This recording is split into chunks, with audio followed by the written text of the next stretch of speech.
6장입니다. 마가복음 6장 14절부터 29절까지입니다. 마가복음 6장 14절부터 29절까지 우리 같이 읽어보겠습니다.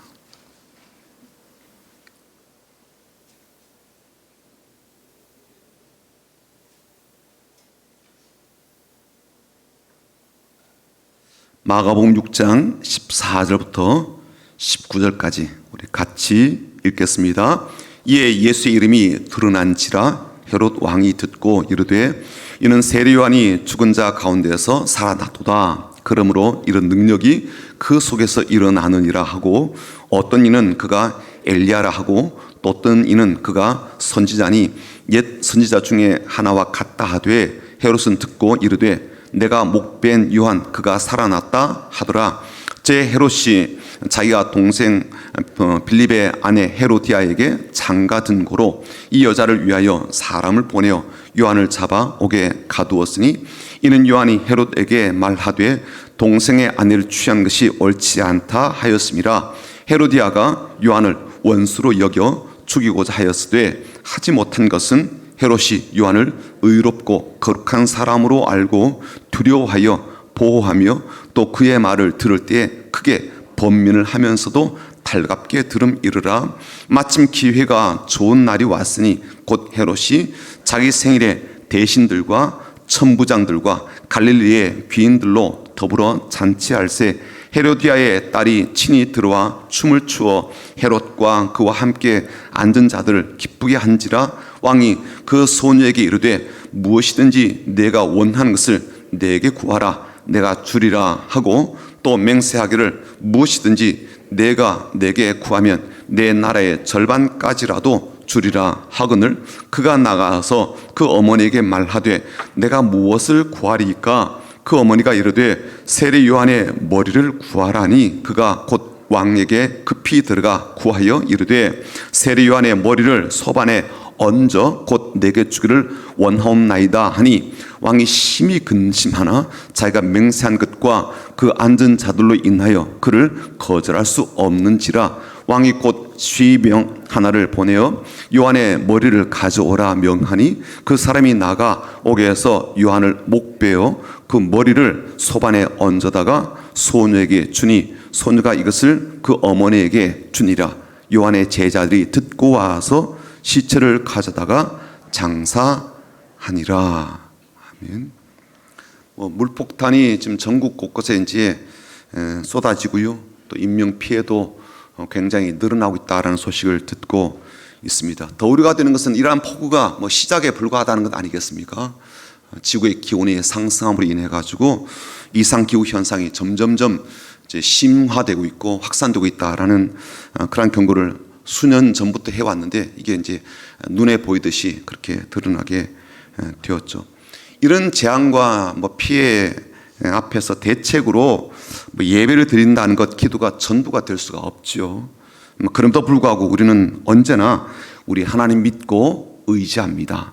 심지어 우리의 실수와 실패 혹은 죄로 말미암아 일어난 그런 일이라 할지라도 하나님께서는 긍휼과 자비가 크셔서 그 가운데서도 구원의 길을 베풀어 주시고 더불어서 문제 해결의 은혜를 베풀어 주실 줄 믿습니다.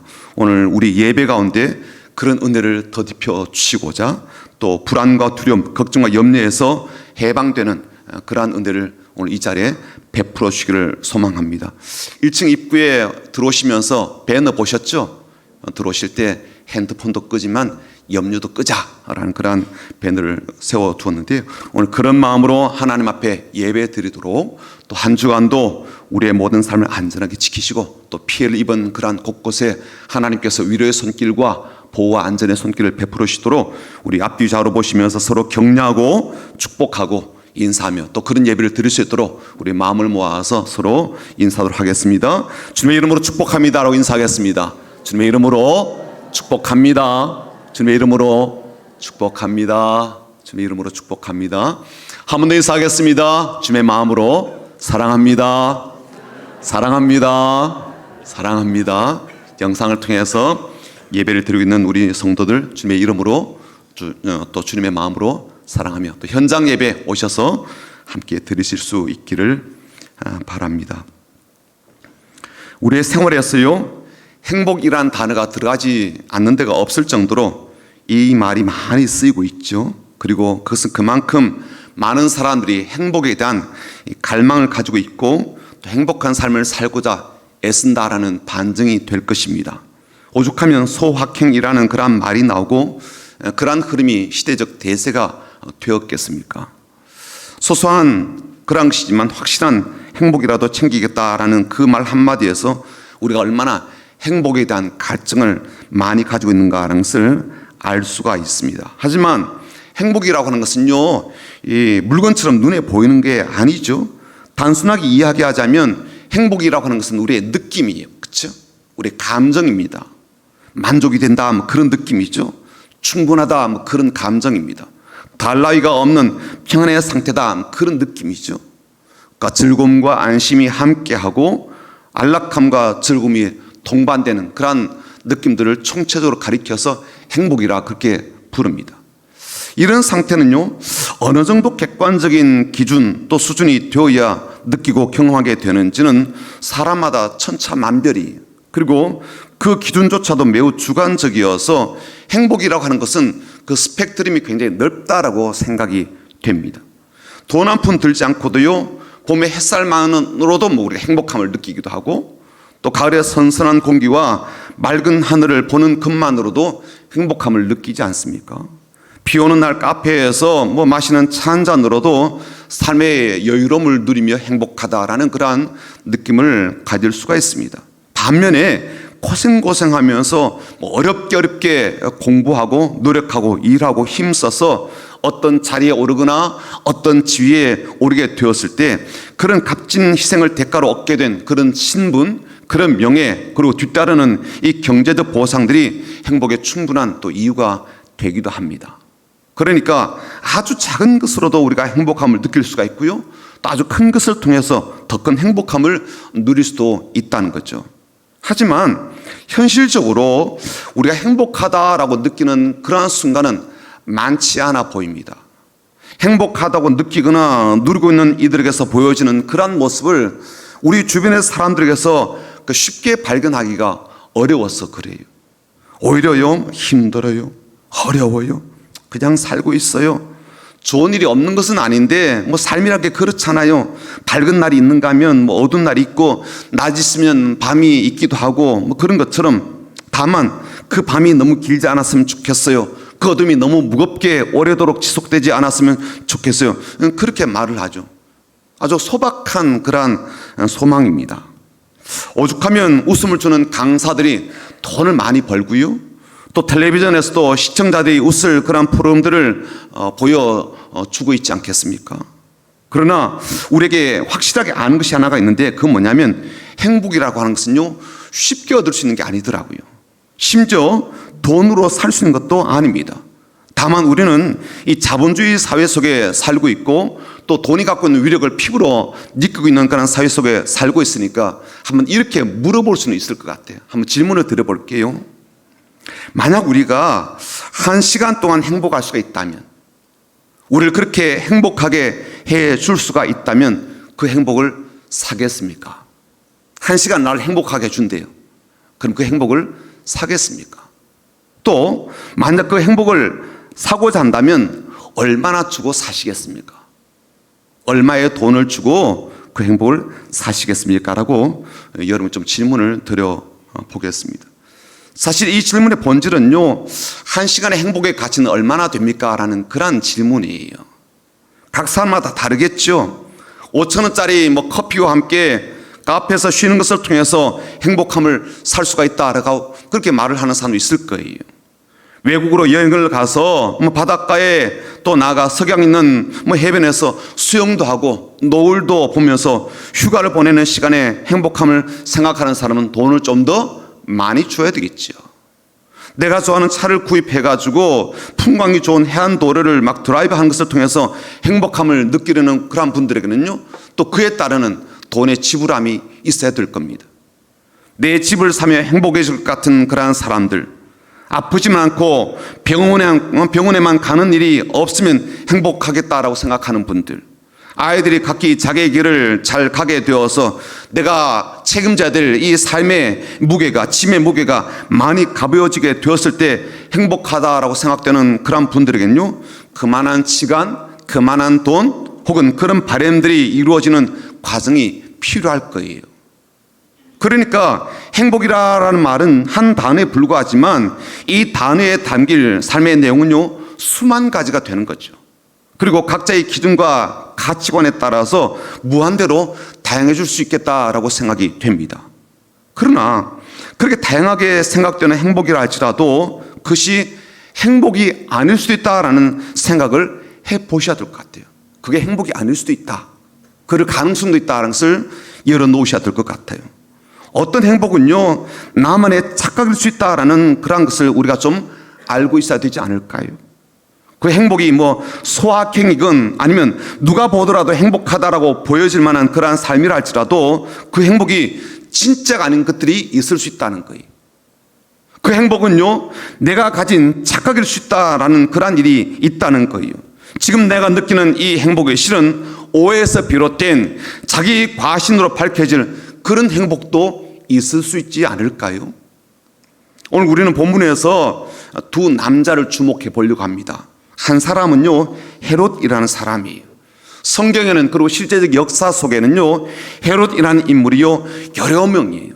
그럴 수밖에 없는 이유가 뭐냐면 로마 제국을 대신해서 이스라엘을 한 150년 다스린 이 헤롯 가문 전체에서 가족 관계가 아주 복잡하기 때문입니다. 그 가계도를 한번 좀 볼까요? 예, 가계도가 이렇습니다. 보시죠. 헤롯 가문의 창시자는 헤롯 안티파트라는 사람이에요.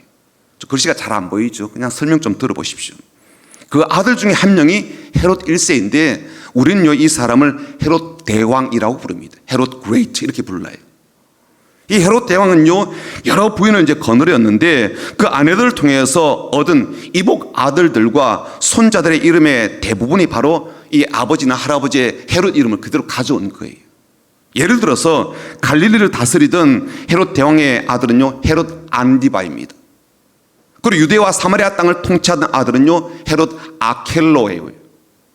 그 외에도 헤롯 안디바의 이복 동생으로는요, 헤롯 빌립이 있습니다. 헤롯 대왕의 손자이자 헤롯 안디바의 조카는요, 헤롯 아그리빠예요. 그리고 헤롯 아그리빠의 아들도 헤롯 아그리빠인데요, 이 둘을 구분하기 위해서 헤롯 아그리빠 1세, 헤롯 아그리빠 2세 이렇게 불러요. 그러니까 가족 관계도 복잡한데 이름까지 헤롯이란 이름이 들어가고, 게다가 성경에서는요, 이런 구분을 명확하게 하지 않고 헤롯이라 이렇게 부르니까 어느 헤롯인지 우리가 많이 헷갈리게 됩니다. 오늘 우리가 이제 성경에 보는 여기에 등장하는 헤롯 왕은요, 헤롯 안디바예요. 예수님 당시에 그는요, 갈릴리 지방을 다스리던 왕이었습니다. 헤롯 대왕은요, 나라를 여러 개가 쪼개가지고요, 이걸 자식들에게 나누어준 관계로 그 지방의 일부분을 이제 다스리는 왕이 된 거예요. 그래서 우리가 이제 분봉왕이라 그렇게 부릅니다. 하지만 그가 작은 지역을 다스리는 그런 분봉왕이었다 할지라도 왕은 왕이잖아요. 헤롯 안디바 왕이 비록 가난한 갈릴리 지방을 주무대로 다스렸지만 1년 조세 수입이요, 200달란트래요. 이걸요, 우리나라 돈으로 환산하면 수천억 원이 되는 겁니다. 그 중에 일부분을 자기가 그냥 자기 돈으로 취한다고 하면요, 엄청난 부자인 거죠.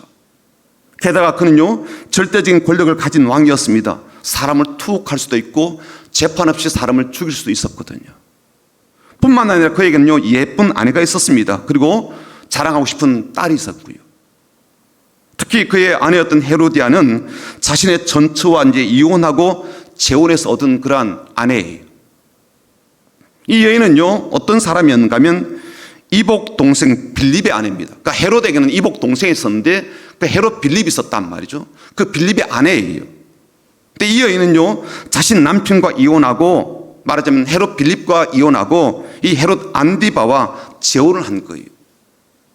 만족스럽지 못한 첫 번째 생활을 접고요, 내가 좋아하고 사랑하는 사람과 다시 결혼한 이 두 사람에게는 내가 원하는 사랑을 하고 있다는 그런 면에서 다른 사람과 또 다른 그런 행복함을 누렸을 것이다 라고 그렇게 볼 수 있을 겁니다. 자, 그런 행복을 다른 사람들에게 과시하고 함께 즐기고 싶었을까요? 헤롯은요, 자기 생일을 맞이해서 큰 잔치를 준비하여 열게 됩니다. 그 잔치는 나라의 고위 관료들 혹은 갈릴리 지방의 유지들 그리고 군대의 그러한 막강한 권력자들을 망라해서 다 초청해서 성대한 그러한 생일 축하 잔치를 벌였습니다. 그리고 그가 의도했든지 의도하지 않았든지 그날 잔치의 하이라이트는 자신이 이뻐하는 딸 살로메의 댄스를 이 축하객들에게 보여주려는 그러한 생각도 갖고 있었어요. 그리고 자신이 얼마나 행복한 사람인지 우리 가족이 얼마나 행복하게 사는지를 보여주면서 우리들이 갖고 있는 이런 성공과 행복을 다른 사람들이 부러워하는 그러한 시선과 마음들을 좀 즐기고 싶어 했을 거예요. 하지만 그날의 잔치는 헤롯의 생각과 의도대로 되지 않았죠. 피비린내가 나는 비극으로 끝나게 됩니다. 어느 누구도 예상하지 못했고 어느 누구도 기대하지 않았던 그런 일이었죠. 잔치 흥이 막 이제 최고조에 다다랐을 때 헤롯은요, 딸 살로메의 춤을 축하객들에게 이제 보여주었습니다. 그리고 호기롭게 딸에게 이제 보상한답시고, 야, 나라의 절반이라도 너한테 줄게. 나한테 뭘 요구할래? 뭐 그런 이야기를 한 거예요. 그때 이 제안을 받았던 딸이요, 엄마한테 쪼르르 달려가가지고, 엄마, 아빠가 이렇게 말하는데 뭘 원할까? 그렇게 말을 했죠. 그런데 이 딸이요, 자기 엄마한테 가서 충격적인 제안을 받고 돌아옵니다. 이 엄마가 눈에 가시처럼 생각했던 세례안의 머리를 달라하, 그렇게 가르친 거예요. 왕으로서는요, 그 잔치에 온 사람들 앞에서 한 말이고 그 말대로 하지 않는다면 왕의 체면과 채통이 어떻게 되겠습니까? 하는 수 없이 마지 못해서 세례안을 목벼 죽이게 하고 그 머리를 쟁반에 담아서 갖고 와서 자기 딸에게 이제 건네주게 되죠. 가장 행복한 날이었어요. 웃음소리가 가득하고요, 막 박수갈채가 넘치는 그러한 잔치 자리에 이렇게 충격과 비극으로 끝나는 일이 벌어진 겁니다. 초대받아서 그날 또 그 시간까지 흥겨움으로 지냈던 그러한 사람들이 집으로 돌아가면서 어떤 말을 서로 나누었을까요? 어떤 생각을 가지게 되었고 어떤 마음이었을까요? 어느 누가 헤롯 왕을 행복한 사람이라 그렇게 여겼겠습니까? 어느 누가 그의 삶과 그의 가정을 부럽다 그렇게 말을 했을까요? 오히려 그날은요, 헤롯과 그의 가족들 그리고 그 가정과 삶에 대해서 재평가하게 되고 새롭게 판단하는 그런 날이 되었지 않을까요? 나라의 절반이라도 주면서 그 행복을 간직하고 싶었던 헤롯의 행복은요, 산산이 깨어지게 되고 행복을 꽉꽉 채우고 싶었던 그러한 생일에 가장 비극적인 장면을 온천에 보여준 어리석은 사람이 되었습니다. 사람들의 싸늘한 시선을 받게 되는 그런 사람으로 전락하게 되었어요. 그리고 우리는요, 이 사건을 보면서 행복이라고 하는 게 얼마나 값비싼 것인가라는 것을 깨닫게 됩니다. 나라의 절반을 주고서라도 얻을 수 없었던 게 행복이었잖아요. 그래서 현대인들은요, 참 똑똑하고 지혜로워서 큰 행복이 아니라 작아도 확실한 행복을 추구한다고 하지만 저는 그 소확행을 추구하는 것에도 함정이 있다라고 생각합니다. 그렇게 작지만 확실한 행복이라고 하는 그 소확행이 정말 당신에게 행복한가라는 거죠. 그리고 그런 것을 통해서라도 진짜 행복한가라고 묻고 싶은 거예요. 차 한 잔의 행복, 더위를 식혀주는 시원한 한 잔의 음료가 주는 행복이 얼마나 유지가 될까라고 묻고 싶은 거예요. 얼마만큼의 행복을 주는가라고 묻고 싶은 거죠. 오히려 다른 사람과 비교하여서 나는 불행한 사람이 아니라 나도 행복한 사람이라는 것을 확인하고 확증하고 싶어서 행복이라고 하는 것에 더 집착하고 있는 것은 아닐까라고 우리 스스로에게 좀 물어보고 싶은 겁니다. 내 삶이 저주와 불행 가운데 있는 것까지는 아니라 할지라도 내 인생도 남들 못지않게 그런대로 행복한 사람이라는 것을, 또 행복한 삶이라는 것을 스스로 인식하고 인정해야 삶에 대한 동력도 얻고 인생에 대한 소망을 가질 수 있지 않을까라고 그렇게 생각되어서 그런 마음에서 비롯된 행복에 대한 강박적인 마음은 우리에게 없는가라는 겁니다. 헤롯 왕이 왜 생일 잔치를 그렇게 열었고 자기의 딸까지 동원하는 그런 자리를 마련했을까요? 진짜 행복해서 그랬을까요? 아니면 이렇게라도 하면 행복해질 수가 있고 다른 사람들이 우리를 부러워하는 그 시선을 통해서 우리가 행복한 가정이라고 또 우리가 그런 삶을 살고 있다는 것을 확인하고 싶었고 그것이 우리들이 누릴 행복함이라고 그렇게 기대했을까요? 사실 헤롯에게는요, 그리고 그의 부인인 헤로디아에게는요, 치명적인 약점이 있었습니다. 그건 뭐냐면 두 사람 모두 첫 번째 결혼 대상자와 이혼을 한 경력 때문이에요. 그러나 그보다 더 심각한 문제가 뭐냐면 이 두 사람과의 관계입니다. 헤로데의 남편이 실은 헤롯 안디바의 이복 동생이기 때문이에요. 법적으로 형제지간이죠. 그러니까 헤로디아는요, 자기 남편과 이혼하고 자기 남편의 형, 말하자면 아주버님과 결혼을 한 거예요. 생물학적으로는요, 형제지간이 아니라 할지라도요, 법적으로는 형제지간인 사람과 재혼을 했으니까 그 당시 사람들이 이 결혼에 대해서 탐탁지 않게 생각한 거예요. 특히 종교계에서는요, 아주 거부감이 심했습니다. 바로 이런 일에 대해서 매우 비판적이었고 적대적이었던 사람이 바로 세례 요한이었어요. 이건 우리의 관습에도 안 맞지만 더 중요하게 하나님 앞에서도 해서는 안 될 일이다라고 그렇게 막 지적하고 정의롭게 막 선포를 했거든요. 이런 사회적 분위기를 이 헤롯이 모를 리가 없지요. 그리고 그럴수록 헤롯은요, 자기의 행복, 자기 가정의 행복에 대해서 더 많이 집착했을 수도 있겠다 싶습니다. 그에게도 우리가 말하는 그런 소확행에 대한 마음도 있었을 거예요.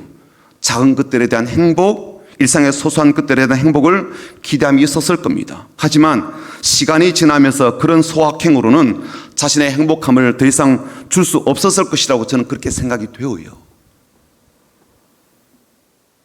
다른 사람이 어떻게 우리를 보든지 우리는 행복하다라는 것을 과시하고 싶은 마음이 그에게 점점 커졌지 않을까요? 그래서 이런 대규모의 잔치를 준비하여서 벌인 것은 아닐까요? 그러나 그런 마음에서 시작한 잔치는요, 행복은 고사하고 가장 비극적인 사건으로 남는 일이 되고 말았습니다.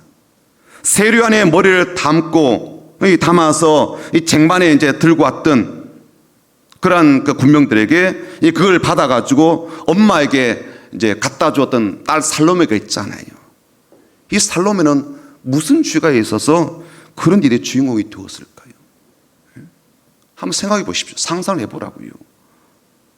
죽은 사람의 머리를 지금 쟁반에 담아가지고 엄마한테 지금 딸이 갖다 주고 있잖아요. 살로메는 그 이후에 행복한 삶을 살았을까요? 그녀의 트라우마는 과연 누가 해결해 주며 누가 해소시켜 주었을까요? 그녀의 마음의 상처는 어떻게 치료가 되었을까요? 어느 누구도 행복하지 않은 그런 날이었다고요. 어느 누구도 행복하지 않은 그런 삶이에요. 자, 이제 또 한 사람을 소개해 보려고 합니다. 그 사람은 세례 요한입니다. 세례 요한은 여러 가지 면에서 행복함과는 거리가 먼 사람이었어요. 일단 이 사람은요, 경제적으로 어려웠어요. 먹는 것과 입는 것, 이런 가장 기본적인 생활에 있어서 일반 사람보다 못한 처지였습니다. 집이 없으니까요, 야생에서 살았다고요. 비록 그가 하나님의 사람으로서 중요한 사역을 감당하고 많은 사람들이 세례 요한을 경외하고 함부로 대할 수 없었던 그런 아우라가 있었다 할지라도 그의 마지막 삶은요, 감옥에 갇혔습니다. 그리고 마지막 순간은 갑자기 목배임 당해서 생을 마감하는 그런 삶이었거든요. 행복은 고사하고 비극적인 삶이었다고 할 만큼의 비참한 생애입니다. 그러니 세례 요한을 바라보는 사람도 아마 세례 요한 자신도요, 스스로 나는 행복한 사람이다라고 생각해 본 적이 별로 없었을 수도 있을 거예요.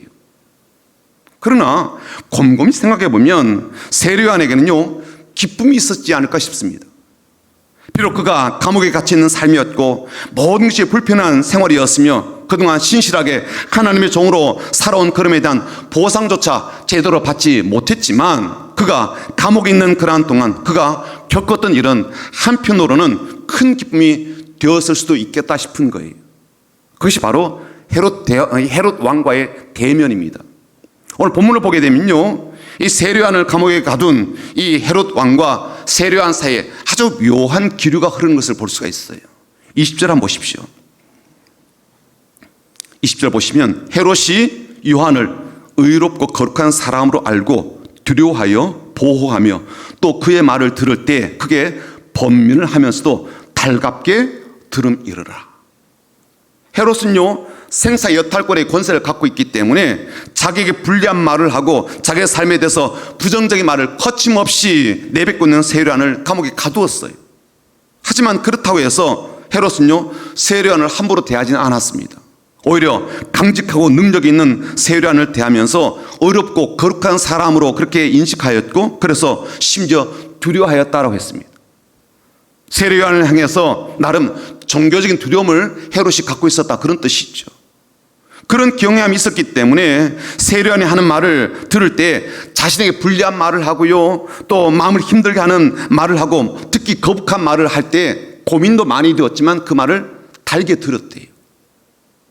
그 정도로 헤롯이요, 세례요한을 나름 특별하게 여겼다, 그런 뜻입니다.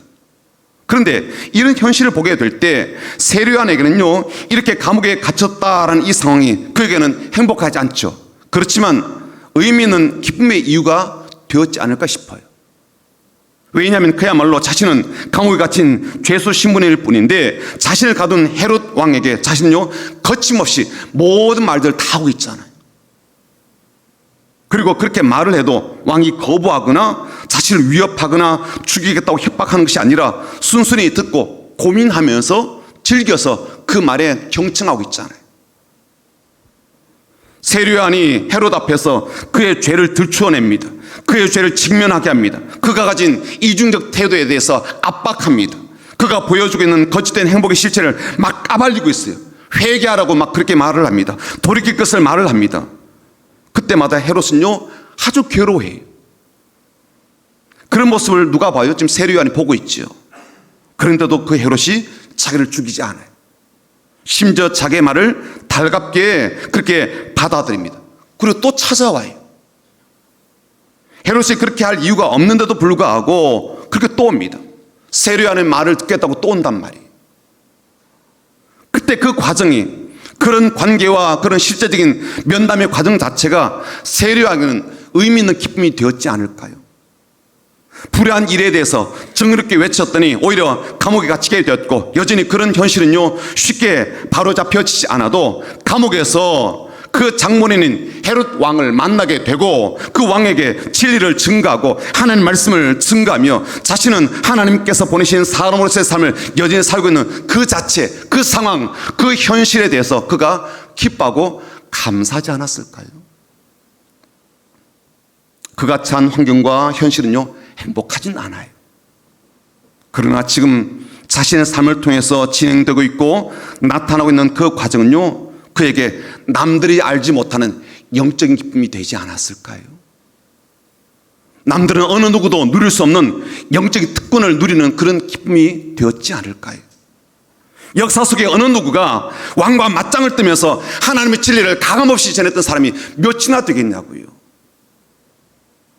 심지어 왕의 치부를 막 드러내어서 고발하고 회개할 것을 촉구하는 그런 특권을 누린 사람이 몇이나 되겠냐고요.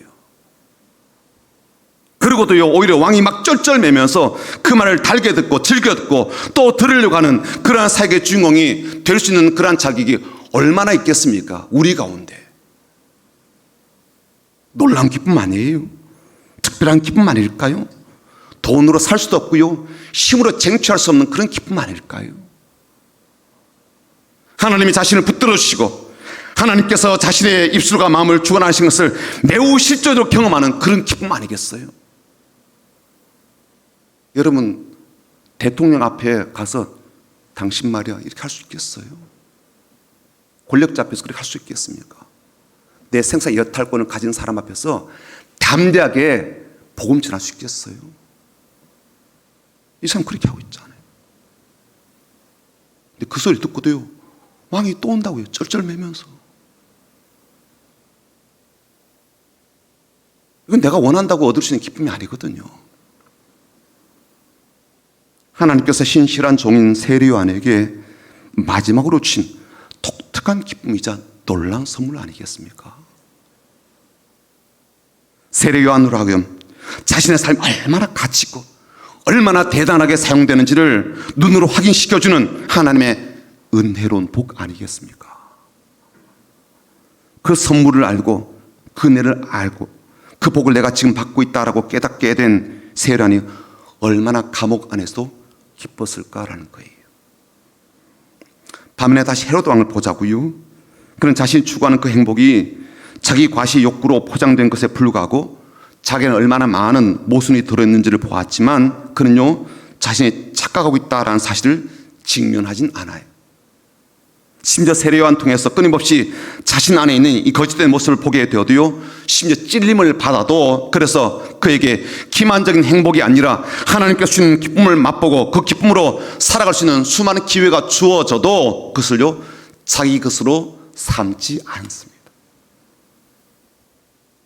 헤롯 보면서 제일 안타까운 게 뭔지 아십니까? 최소한 헤롯은요 거룩한 세례요한의 말을 듣고서 크게 번민하고 괴로워했다는 거예요. 그러면서도 또 말씀을 들으려고 하고 그 말을 나름 즐겨서 들었다는 거예요. 그런데 마지막 지점에서 그는요 결단이나 결심하지 않아요. 괴롭지만 바른 진리를 따른 걸음으로 돌아서지 않습니다. 그는 그렇게 세례요한의 말을 달게 듣고 감옥에서 나와 왕궁으로 현실로 돌아오면요 다시 자신이 생각하는 그 행복을 조사해서 막 달려간다고요. 저는 그런 생각이 들었습니다. 헤롯이 자신의 삶에서 기쁜 적이 있었을까? 오늘의 이 사건 이후로 행복한 일이 있었을까? 기쁨은 고사하고 그가 그토록 과시하고 싶었던 그런 행복을 과연 누렸을까 싶은 거예요. 오늘 본문에 보면요 그렇게 세례요한을 죽이고 나서 일이 벌어지게 돼요. 14절은 보십시오. 이에 예수의 이름이 드러난지라. 예수님께서 막 이제 활동을 하시고 사역을 하시잖아요. 그러니까 이제 이게 소문이 점점 퍼지게 되었죠. 이게 말하자면 헤롯 왕에게 이제 들어간 거예요. 헤롯 왕이 듣고 이르되 이는 세례요한이 죽은 자 가운데서 살아났도다. 그러므로 이런 능력이 그 속에서 일어나느니라 하고 예수님께서 활동하시면서 여러 가지 이적을 행하시게 되고 강력한 메시지인 하나님 나라의 복음을 전하시게 되는데 그 소식을 들은 헤롯이 보인 반응이 뭐예요? 세례요한이 살아나는 게 틀림이 없어. 예수는 뭐라고 생각해요? 세례요한의 환생이라고 생각한다고. 그에게는 행복함보다는요 죄책감, 기쁨보다는 불안과 두려움이 늘 자기를 괴롭히는 그러한 시간을 그 이후로 보냈지 않을까요? 사랑하는 성도 여러분, 오늘 말씀을 오해하지 마시기 바랍니다. 우리가 행복하면 안 된다 혹은 행복을 추구하면 안 된다 그런 의도가 아니에요. 오히려 하나님은 우리에게 복을 주시고 그 복을 누리는 삶을 살기를 원하십니다. 오죽하면 주님께서도 우리에게 복된 인생을 살게 될 것을 말씀하시면서 팔복에 대한 말씀도 들려주셨겠습니까? 다만 우리가 생각하는 나름의 그 행복들에게는요 자기 과시 욕구도 담겨 있고 과장된 자아에 대한 집착도 담겨 있고요 심지어 잘못된 방향으로 나가는 삶을 행복이라고 착각하는 그런 것도 담겨 있다는 것을 좀 말씀드리고 싶어서 그래요. 어쩌면 참된 행복 그리고 기쁨이 넘치는 삶의 시작은요 내게 주어진 삶의 현실을 살피기 전에 하나님께서 나를 어떻게 사용하시는지 나는 지금 하나님을 위해서 어떻게 사용되고 있는지에 대한 영적인 분별이 있어야 되지 않을까 싶습니다. 엄청난 돈을 가졌고 자기가 좋아하는 사랑하는 사람과 결혼하고 그렇게 이쁜 딸을 두었고 내가 하고 싶은 대로 마음껏 할 수 있었던 그런 헤롯이 오히려 행복을 누리지 못했을 뿐만 아니라 가장 비극적인 인생을 살았다는 것이 우리에게 경고와 교훈이 되지 않습니까? 반면에 환경과 현실은 결코 행복감을 주지 못하였지만 열악한 상황 속에서도 하나님께서 나를 통해서 일하시고 나를 도구로 사용하시며 하나님의 진리가 힘있게 증거되도록 사용하시는 세례요한을 통해서 그 삶을 통해서 참 기쁨이 어떤 것인지를 우리가 배울 수 있지 않아요? 오늘 우리들에게도 하나님께서 우리를 의미 있게 사용하시도록 나를 내어드리고 내 시간을 드리고 내 물질을 드리고 내 땀을 들여서 하나님께서 주시는 영적인 기쁨, 영적 보람 그리고 영적인 복을 누리며 살아가는 그런 성도들이 다 되시기를 주님의 이름으로 축복합니다. 그래서 어느 누구보다도 하나님 안에서 행복한 사람들이 되고 또 하나님께서 주시는 기쁨이 넘치는 복된 삶을 사시기를 주님의 이름으로 축복합니다. 아멘. 행복이라는 찬양 같이 부르고 우리 마음 모아서 기도하겠습니다.